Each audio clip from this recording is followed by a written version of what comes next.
Three common mistakes that you can make when you're trying to create or build a more soul aligned business or spiritual business. My name is Eileen Burns. I'm a soul empowerment coach and spiritual business strategist. I'm also a healer and therapist. Today I'm going to talk about three things that sometimes that we all can get caught up in doing in a business that actually can stop us from building a more soul-aligned business, a business that is authentically us in it. It's one of the ways that we can end up just looking like everyone else out there or appear to like everyone else out there in a business when we are actually trying to attract the unique clients, our ideal audience, or soul clients that are perfect for us. So one of the most common mistakes that many both holistic and spiritual businesses make is that they create a business around their tools, or even sometimes their interests, than actually their greatest gifts. And this can be a big trap. So what I mean by that, well, first of all, when we study different disciplines, many, and when a lot of us enter the holistic and spiritual field, we start off with one modality, and we often tend to grow and develop into other things. It depends on what you're doing and how you're working. But a lot of times where we start is not really where we end. That's just the beginning of our journey. And often when we start a journey, we see things very differently as we move on, right? But when you first start out, no matter where you start out, the tools and techniques, you're often fascinated by what they can do. And you can get very caught up in the hype of what you're told by a training school or what other people achieve with these tools and techniques. Sometimes that can really work for businesses. Sometimes it's not always what's said is maybe not always exactly how you think it's going to work out in your business. So that's one thing. But it's not just about that. Every therapist, healer, or coach is individual in what's their biggest skills, what is their greatest gifts, traits and strengths, and what's going to make clients attracted to you. So it's not just about the tools. Of course, when you are going to help clients with certain areas, and you want to be able to make sure you have the right tools and techniques for what you're helping your clients with. Sometimes I see people trying to make the tools and techniques fit certain problems when they're not actually the perfect tool or technique, and they're trying to sell something that's not really what the product or the tools or techniques really are the best at doing or most effective. But the reality is it's not your tools or techniques that clients are coming on one level. If you look at it this way, the client is looking, or the consumer is looking for a solution. When we buy anything, no matter what it is, the client is looking for a solution for a certain problem. Now, sometimes that can be more support. Sometimes that can help. They want actually the problem solved. They want help to solve it. They want maybe knowledge, education. They want, and it can come in different layers depending on what you're offering, depending on your audience, and also your audience's expectations, right? And that can depend on sometimes the price point and what you're presenting. But if you get so caught up that you're just selling the tools, first of all, your tools and techniques can, to certain clients, not mean anything. But you've also got the opposite end when people do know what that tool or technique does. They think, well, why should I come to you? So if there is other people offering the same service or what appears to be the same service, why would they choose you? Right. Now, the reality is that if you're particularly someone who is often your part of the product, so if you're part of the coaching, healing, or therapy product, there is an aspect that the client is buying aspects of your skills, gifts, and experience, because that's part of the of the package, right? So it's like, if you think about when you choose maybe a coach or a healer, a therapist to work with, what are the qualities, what are the things, what are you really looking for? I know for me, depending on what I'm purchasing, I look for lots of different things. So, for example, I'm someone that has had a lot of structural injuries and different things, and spinal problems and back issues and things like that. So, there is a therapist that she doesn't really do physical work anymore. So, I used to go for years because she was very thorough, highly trained, really dedicated, and would be really, really almost pernickety that she looked at things very closely. And if she thought that there were certain things that she was not the best person, she would suggest somebody else. So that's something, that level of authenticity, trust, and dedication is really important to me. So that's why I went to this therapist. Now, I found it really hard to get someone with the same level of that. I've met many people who are highly experienced, highly qualified, but sometimes they just have different values. It's not that they're wrong in their values are just very different. So every client will want different things, and things will be very important to them, right? One of the things that became very important to me in a lot of different types of things was safe and effective practice and people being very thorough.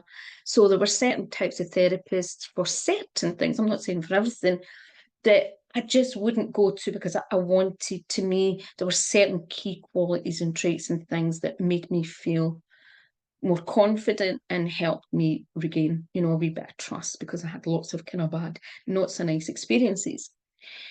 So that's important. So, and what this therapist, I know, who's a friend of mine, always built her business around was this safe, effective practice. I suppose she's got a bit of the kind of sage and the alchemist archetype going on as well, but she studied many things to a high degree, and she had a background as a nurse. So there was quite a lot of things there that gave that certain, strength.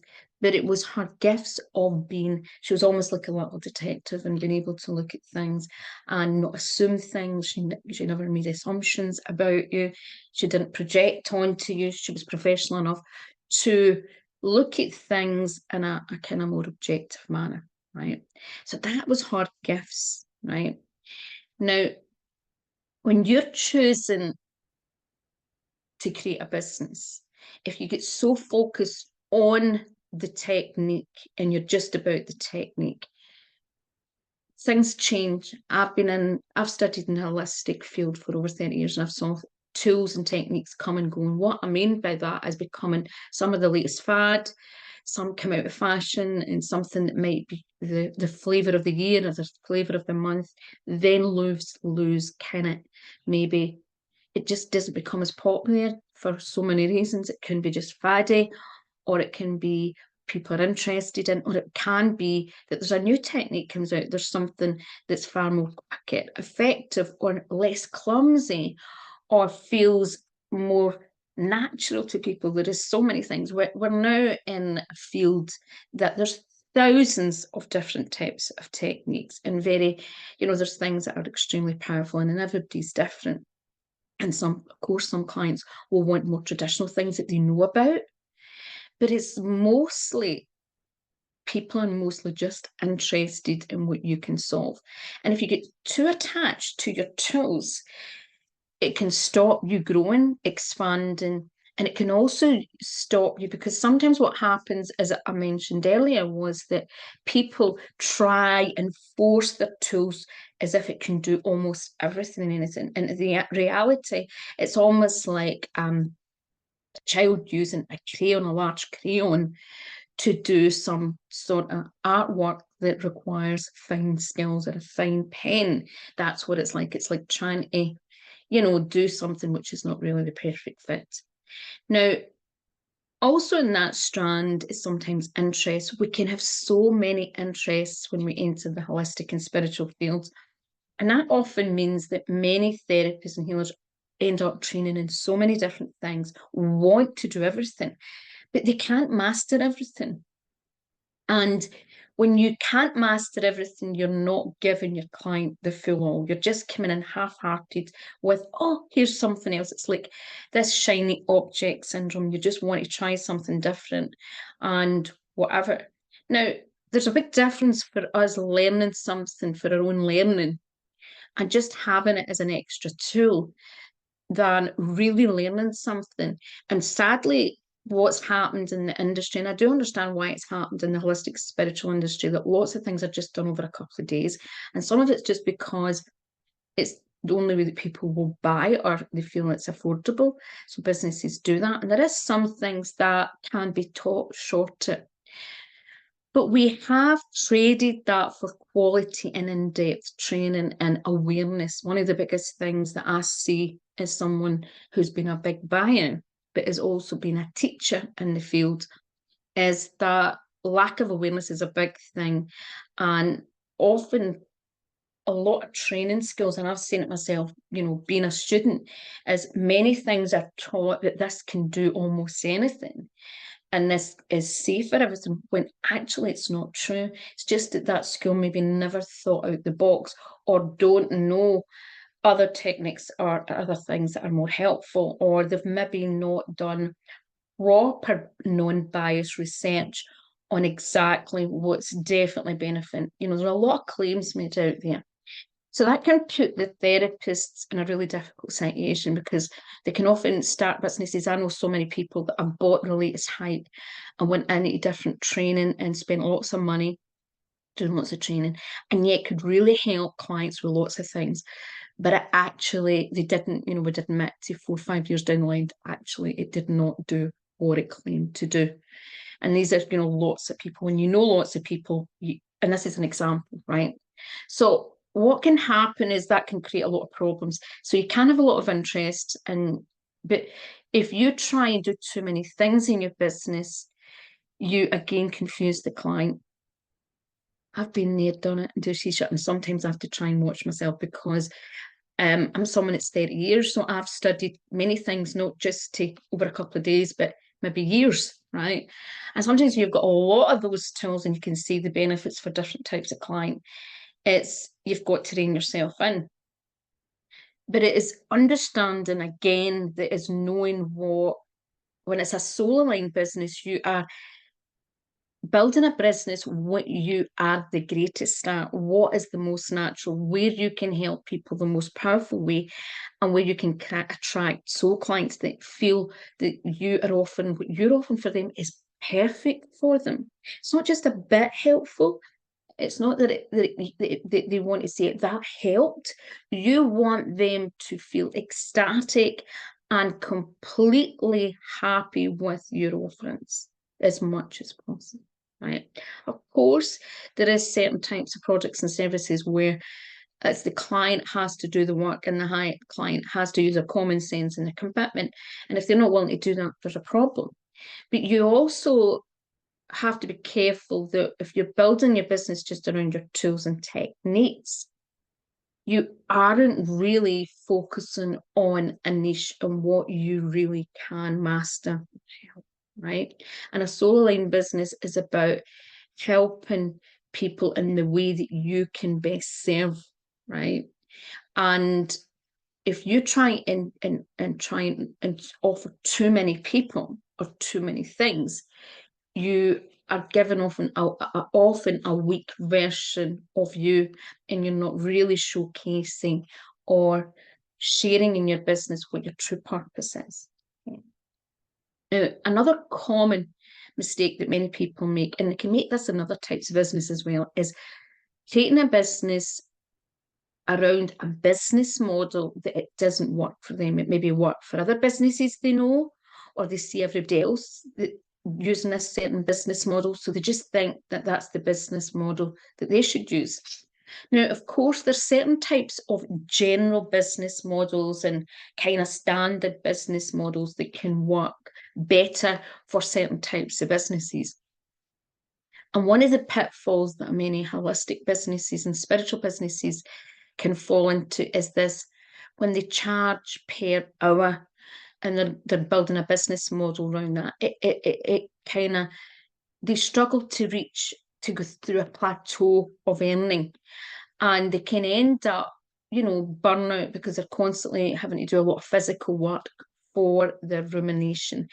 And particularly if there's someone who really wants to master and really wants to, develop their skills, you have to be charging quite a lot of money per hour when you work like that, to be able to also do all the other things to keep your development. So that can be a wee bit hard. And if you've got a physical business like a clinic or a spa, you've got all those other costs that are actually you don't always have control over, because if we just need to look at the way the society is at the moment and inflation and things like that, there's lots of costs that are not, it's not up to you what's going to change and what could be more expensive. So that kind of, anything that is out with your control can put a lot more stress on you. So there's lots of business models out there that people don't think about. And I would often say to businesses, they should have more than one business model in the business for a variety of reasons. But don't get caught up that just because you see a certain business model, or the training school or the college or the coach that you went to uses a certain business model and says that works for most of the client, assume that it's definitely going to work for you. Now, I do, and some of my courses mention different types of business models, and there is, and there's variations that you can do around about that. Again, these are just suggestions. Everybody's different, and it's worth looking and looking at your different circumstances. But it's so important. Soul aligned business is, remember, not ego based. It is not all about the head. I do believe that a business should have part strategy, because strategy is structure. And if you don't have structure, you don't have kind of organization and focus and a certain amount that makes things easy for you and your clients. But also, a soul aligned business is about the heart and soul. And if you get too caught up in business models that are all just about the head, you can lose what your heart and soul is telling you that your business model should be. Also, and this is one of the things that I had to learn the hard way, is that there were certain business models at certain times in my career were not suitable for me. And that was to do with my physical health, with disabilities I had, and certain other challenges, right? Also to do with my archetypal traits. Like us all, I'm a work in progress. And I have certain, like you have, archetypal superpowers. I have things that I'm really good at, but within that, I can also have shadow elements and things that I find really challenging.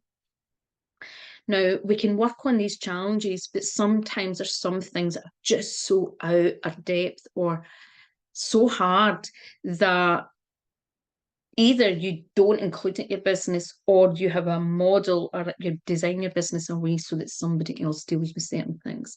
That is what a healthy business is about. It's about looking at your strengths and doing what you can to eliminate or reduce the risk or the challenges that could actually cause problems to your business. And one of the biggest problems that I see with lots of business coaches today, and even people that claim to be spiritual and soul aligned business coaching, a lot of it is not. A lot of it's still very egoic, and it's built on business models that are actually not always great for certain types of archetypes, because they don't align with their core values. Now, sometimes, yeah, our core values, or how we look at a business model, we might have distortions or limitations, or maybe just have a fixed view of something. We're maybe not seeing things from a wider perspective. And a coach can help us look at things from a different angle, and that's really good. But there is also things that can really, at a core level, make people feel so uncomfortable that every time that they're showing up for their business, they're doing that business model, it makes their energy sink, it lowers their vibration, and it causes them problem. There's a fine line between something that lowers your vibration because it's definitely not aligned with the heart or soul, or that's just a wounding that you need to address, that is a really important aspect of getting over in your business. So it's getting that discernment. Now, the third one is marketing your business like other businesses, there's actually some secret ingredients about marketing your business when you're setting a certain type of archetype, right? And when you have certain gifts, there's certain things that you're better doing because it's going to be far easier for you. And it's also going to showcase aspect of your archetypal patterns. We just need to look at marketing. There's marketing, and there's all different types of marketing you can do. There's all different types of social media. There's all different types of content and ways to market. You know, it's not a one size fit all. And it's one of the reasons why some people will do really well on, for example, Instagram, right? And why some people will do better in some way, like a Facebook groups. Why someone will do better on LinkedIn, and why some people will do better on Twitter or more spiritual awakened platforms. Or some people, like I, do very well on SEO. Now, even though I would say some of my other skills are actually more than my blogging, that's more a sort of, how could you say, that is a more a logical strategy that I've been doing in my business for my business started. There is key things that people miss that sometimes are kind of obvious in some way. They've just not thought about it. And some of it, they've just thought, oh, I never thought about doing, different things. So these are all really important things. And, there is so many people selling processes that are based on only one model and one way of doing things, and they don't take into account the individual and individual qualities. And it's why when everything I teach, I have a slant on it that includes aspects of allowing for a certain amount of flexibility and alignment at that individual level. And that's why I bring the archetypes in, to help people see why their archetype might actually be failing, because it may be that they're just doing the wrong type of marketing, or they've actually missed something very obvious in their business. They're focusing on something in their business when actually, if they just tweaked it, that's their gifts. I'll give you another example with the problem with marketing as well. And I've had this problem. Sometimes we hire social media managers, or even we get an admin to do some of our marketing. And this is a problem that I saw. So I've hired, for example, many social media marketing. I'll be honest, I've ended up doing it myself, because I realised they hadn't a certain level of awareness or consciousness to understand that small subtleties in certain words could mean something very different, particularly to my audience. It might have not been like that 25 years ago, but now it is. But also what I noticed was there was one admin I took on, and she was into social media as well, and she was kind of developing something. So when she started working for me, she found it great because she was learning a lot from me about marketing, and she wanted to focus more on like social media stuff.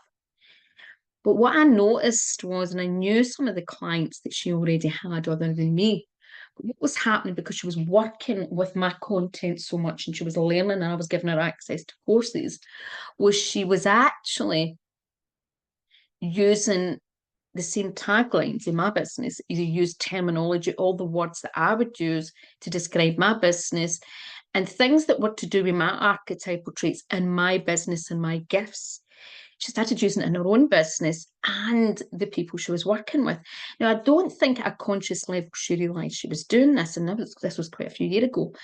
But what was happening was she was so immersed in my work, and some of it was new to her, right? She had a spiritual, like she was interested in spirituality. She wasn't, a healer or anything herself. But what she was doing was, I would start seeing all this stuff that she was writing herself or other people, and it was basically content that was just, it was like she was rehashing my stuff or repurposing it or manipulating it, and she didn't realize. So when you hire other people, And when you can be in an industry and you don't even realize you're coming across like a parrot because you're not listening to your soul. So these are really, really important things. Now, if you want to take your business to really get more soul aligned, right, and take your business to a new level, I have a course on Saturday, and it's a course based on helping you really tap into your archetypal gifts and your soul gifts and how to build and create a business around that. Not someone else's gifts, not someone else's superpowers, yours. Okay. And this is a really powerful course that's going to be teaching things that many businesses owners wouldn't teach, or very advanced things, but I'm going to try and simplify it as much as possible for you to apply to your own business. Okay. So this is like a great opportunity for you to step up in your business and to start looking at your business from a truly soul-aligned way, but also from a strategic way. Okay. So I'm going to share the details below this video. Thank you for watching, and if you've enjoyed this video, please like, subscribe, and share. Okay, bye bye for now.